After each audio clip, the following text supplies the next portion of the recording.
Hello, it's me, Julian Greystoke, dressed up all weird. Motorcycles are going by. This is partly because I have an event going on later today, but also partly for this review. And it will make sense eventually. Today, we are going to talk about a book that I just read called Dread Nation, which has zombies in it, and you guys know that I'm here for the zombs. Let's bring up the synopsis on Goodreads real quick. Alright, I'm going to be reading this off of my laptop, so that's why I'm looking off screen. Jane McKean was born 2 days before the dead began to walk the battlefields of Gettysburg and Chancellorsville, derailing the war between the states and changing America forever. In this new nation, safety for all depends on the work of a few, and laws like the Native and Negro Re-Education Act require certain children to attend combat schools and learn to put down the dead. But there are also opportunities, and Jane is studying to become an attendant, trained in both weaponry and etiquette to protect the well-to-do. It's a chance for a better life for Negro girls like Jane. After all, not even being the daughter of a wealthy white Southern woman could save her from society's expectations. But that's not the life Jane wants. Almost finished with her education at Miss Preston's School for Combat in Baltimore, Jane is set on returning to her Kentucky home and doesn't pay much mind to the politics of the eastern cities, with their talk of returning America to the glory of its days before the dead rose. But when families around Baltimore County begin to go missing, Jane is caught up in the middle of a conspiracy, one that finds her in a desperate fight for her life against some powerful enemies, and the restless dead, it would seem, are the least of her problems. It's a nice long blurb there, but it does definitely get across what's happening in this book. You don't have to wonder, but what is this book really about? So obviously, this is an alternate history with zombies. Yes. First of all, I should mention that I almost never reach for alternate history. It just doesn't appeal to me that much, but if you add zombies to just about anything, you have my attention. Plus the premise of it being around Civil War times, the main character being a black woman, and having to deal with all of that, as well as the risen dead, that sounds pretty intriguing. If you are a zombie fan, you are gonna see a lot of the tried and true tropes, but done in interesting ways thanks to the setting. For the zombie connoisseur, this book doesn't do anything terribly out there, but it's still gonna give you a good zombie time with plenty of attacks. In this world, slavery is abolished, but not necessarily because either side won the war, but because we have zombies now, and we just don't have the infrastructure for slavery anymore. And as you read in the blurb, black people and Native Americans are instead being trained to fight the zombies because, you know, their lives don't matter. They're not as good as white people. Please detect my heavy sarcasm. I do really like the little tidbit that she talks about where the Native Americans, a lot of different tribes, just kind of buggered off when they realized that, like, the white people were busy with the dead. They were like, fucking bye, and are just, like, off doing their own thing. Many of them did still get caught up in this, but some were just like, I'm out. And of course, there are those delightful people who are like, of course black people can fight the zombies. They're immune or something, even though that's not true. There's a lot of good old-fashioned and not so old-fashioned racism in this book. So go in knowing that, if that's not something you want to deal with. But I thought it was handled really well and very realistically. I love the main character of this book. It's not often that I can say that the main character is my favorite one, but this girl, she is great. Just the side of being unlikable. I like a main character who can make mistakes. She is opinionated. She talks when she shouldn't. She knows what to do if anybody would just listen to her, damn it. And I just love that. She will punch a dude. Like, she doesn't really have a censor. She doesn't really have common sense about, like, stopping if she's being mistreated, and I just love her for that. I love her mistake making, but I also love that she's very competent, and if people would just listen to her, they would probably have fewer problems. I also really like her friendship with a white passing girl from her school, sort of an ex-mean girl. You think they're gonna be rivals, but then it turns into friendship, and I absolutely love it. Plus it leads to a really, really interesting conversation later on where they talk about how the one girl is white passing, and that affords her privilege that the main character does not get, and they have a whole conversation about it where there isn't really a right answer because the one girl doesn't want that privilege because she knows that she is actually black and like she doesn't want to have to pretend to be a white lady to be respected.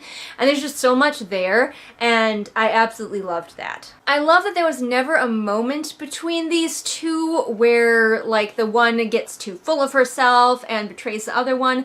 Their dynamic was really excellent. I really liked the ways that the culture has changed because of the zombies. Like, for example, the book Tom Sawyer has zombies in it now. The working songs that we hear are the familiar working songs that we know, but they have changed to include the undead. I really like the little things that the author is adding into the culture of the world. One thing that did bother me, we're finally getting to a few things that bothered me, is early in the story we find out that when the zombies came, they killed all the horses, at least all the horses in the area where the main character starts out. And so she's never even really seen a horse. They drive around in these like steampunk tank things they call ponies. That struck me as a little bit weird, and she talks about how like horses just got eaten by zombies. But then she also talks about cows, and she's familiar with cows and people still raise cows, and I'm like, you expect me to believe that horses that can run, I think like top speed 65 miles an hour, they have clubs for feet, they were all eaten by zombies, but not the cows? I find that highly unlikely. We do encounter horses later on in the book when she goes out west, but I found it super dubious that they lost so many horses to the zombies that they had to invent steam-powered car tanks instead. So another big flaw for me in this book, and I don't know why it's been happening to me lately, but I've been reading a lot of books that don't have a super strong plot. Things are going on, but I can't really necessarily pinpoint like, okay, here's where the character is and here's where they need to be. There's like kind of a mystery in this one with a missing person for a while when the character remembers to bring it up, but mostly while she's not a passive character in her personality, she is kind of forced to be a passive character because she is a second-class citizen. She goes where people tell her to go, and so she doesn't get to make a lot of choices and she doesn't have a lot of agency because of that. It's really good that the author gave her such a strong personality to counter the fact that she is forced to be so passive. The flaw with that is that the plot is real meandering. Again, I need to find a book with a really strong plot just to kind of get me out of this, because it's putting me in a slump. Fortunately, there are a lot of zombie attacks, so at pretty much any point where I'm starting to go, okay, I'm starting to get bored, somebody will turn into a zombie, and it just brings it right back up. Especially at the beginning of this book, though, this book is mostly about the world. We are really just here to find out about this admittedly interesting alternate history world that involves zombies, but at the same time, it's like, okay, but I really would like the characters to do more things. It can be a little bit info dumpy, especially the beginning, like half of the book. Now, romance is not a strong plot in this book. It is a side plot and not even a very big one at that. And I'm actually kind of sad about that. That seems weird. You're like, Julian, you usually aren't the one who's really into the romances. But this one I'm sad about. It had the potential to be a love triangle, and I really didn't care about one of the members of the love triangle. But the other leg of the love triangle is a disabled nerd boy, and I loved him. And I'm super sad that the romance is such a small plot in this, because I wanted more nerd boy. I love him. I will die for him. I'm assuming he's going to be in the next book. I hope he continues to be a romantic interest, because I can't. He's a cinnamon bun disabled nerd, and I just need him in my life. The main character of this book is hinted to be bi, and another character is pretty clearly asexual, aromantic asexual, and that's cool. I am noticing that asexuals are starting to be allowed to be sidekicks now, and side characters. So that means that we are just this close to becoming main characters very soon. That's exciting, please. I love the main character's mother. We don't really get to meet her, but we get to know about her through the main character's memories. And the main character's the daughter of a wealthy white lady whose husband went off to war. And we're told that she had a predilection for black men. And what she would do is she would go to slave sales, buy the slaves, and then free them. And then many of them would continue to work for her for money at her home. And then our main character comes along, and then the husband comes home and starts cramping Our Lady's style, and oopsie doodle, he turned into a zombie somehow, and they had to shoot him. And I'm just like, I love you, ma'am. I've never met you in my life, but I love you. However, there are some reveals at the end of this book that kind of did cramp my style a little bit, and they lowered my score. The reveals really weakened a lot of the cool aspects of some of the characters earlier on. So the ending was a bit of a letdown. It was also, while not necessarily being a cliffhanger, it did feel like it was just leading you on to the next book. So there wasn't a real strong ending. There weren't a lot of necessarily things wrapped up. Some bad guys got, but ultimately the characters are still in danger and not really in any place of resolution at the end of this book, because you're supposed to go on to the second book. And that always annoys me a little bit when you get to the end of book 1 and it's just leading you on to book 2. Almost as though you're supposed to set this one down and pick up the next one. I'm just not a fan of that personally. That might not bother other people. Now my final point and why I'm dressed like this. This book has too much corset hate in it. The main character does not like corsets, and her friend likes to wear corsets. And the main character keeps insisting that you can't function in a corset.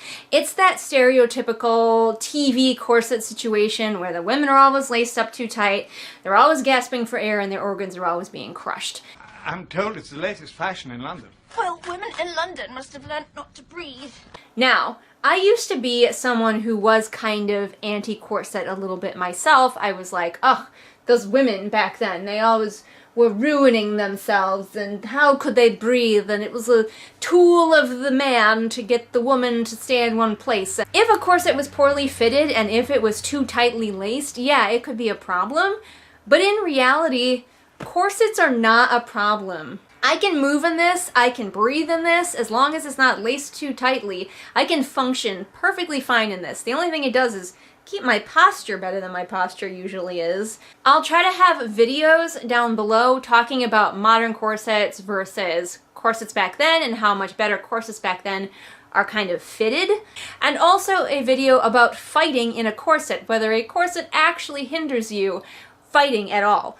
Spoilers, it doesn't really. The thing that hinders you way more is the skirt. Stop corset hate! Now don't get me wrong, not every corset is created equal, and some of them could be problems for their wearers, but that was not actually the common experience, and lots of women functioned very well in corsets. And there's even at least one person whose corset saved her life when someone tried to stab her and the boning deflected the knife away from important organs. I wore this specific corset in a play where I had to be incredibly active for like 3 hours. It was a longish play. So yeah, I can say from experience that you can function in a corset if it is fitted for you properly and it's working right, and you've laced it up, not too tightly.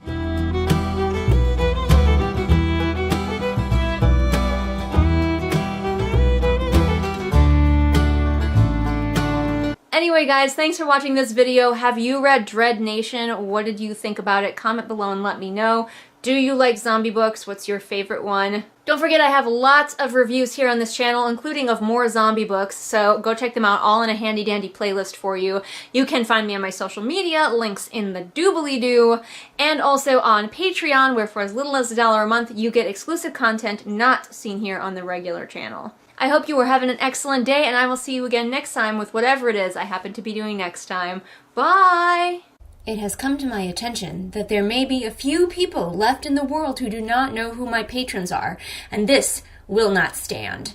My patrons are Belle, Anne-Sophie, Callison, Ray, Artemis, Shelby, Zaire, Jesper, Irene, Scribbling Cat, Savvy, Jenny, Amanda, Lisa, Sarah, Anna W., Anna C., Light Julie, OS, Lennox, Kit, Hayden Glade, and Persephone. There, consider yourselves educated on the best people in the whole world. You are welcome. All we wanna do is eat your brains. We're not unreasonable. I mean, no one's gonna eat your eyes. All we wanna do is eat your brains. We're at an impasse here. Maybe we can compromise.